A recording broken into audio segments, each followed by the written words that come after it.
धनेश जङ्गलहरूमा पाइने एउटा ठूलो, रेथानी र अत्यन्तै आकर्षक प्रजातिको चरा हो।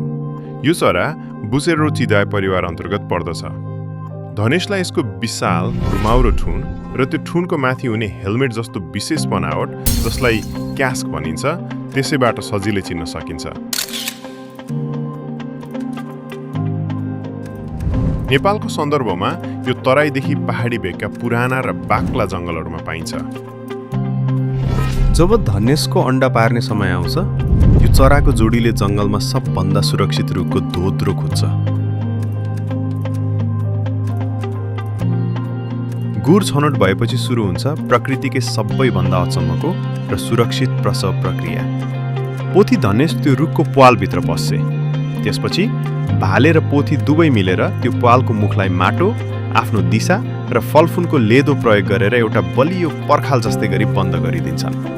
तिनीहरूले प्वालको बीचमा एउटा सानो ठाडो सियो जत्रो प्वाल मात्र बाँकी राख्छन्, जहाँबाट पोथी धनेशको थुड मात्र बाहिर निस्किन सकोस्। यो बन्द प्वालले पोथी र उसका अण्डाहरूलाई सर्प, बाज वा अन्य शिकारी जीवहरूबाट पूर्ण रूपमा सुरक्षित राख्छ। भालेको अथक मिहिनेत र जिम्मेवारी पोथी गोडभित्र थुनिएपछि सुरु हुन्छ भाले धनेशको कडा परीक्षा र अथक मिहिनेत। अबको झण्डै 2 देखि 3 महिनासम्म पोथी पूर्ण रूपमा त्यही अँध्यारो गुडभित्र बस्छे र अण्डा कोरल्छे। यस अवधिमा बाहिर रहेको भाले चराले आफ्नो परिवारका लागि दिनरात एक गरेर मिहिनेत गर्छ। उसले जङ्गलभरि घुमेर राम्रा फलफुल, गेडागुडी र किराहरू सङ्कलन गर्छ र आफ्नो घाँटीको थैलीमा भरेर गुरमा ल्याउँछ। त्यो सानो प्वालबाट उसले दिनमा कयौं पटक पोथीलाई खाना खुवाउँछ।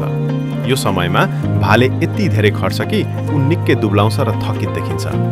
भालेको यो इमान्दारिता र मिहिनेत चरा जगतमा एउटा मिसाल मानिन्छ। गुडको बन्द प्वालभित्र बसिरहँदा पोथी धनेशका पुराना प्वाखहरू सबै झर्छन्। ऊ उड्न नसक्ने अवस्थामा पुग्छ।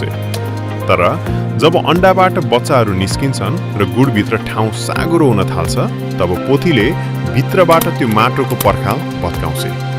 त्यति बेलासम्म उसका नयाँ प्वाखहरू पलाइसकेका हुन्छन् अनि ऊ बाहिर निस्कन्छ।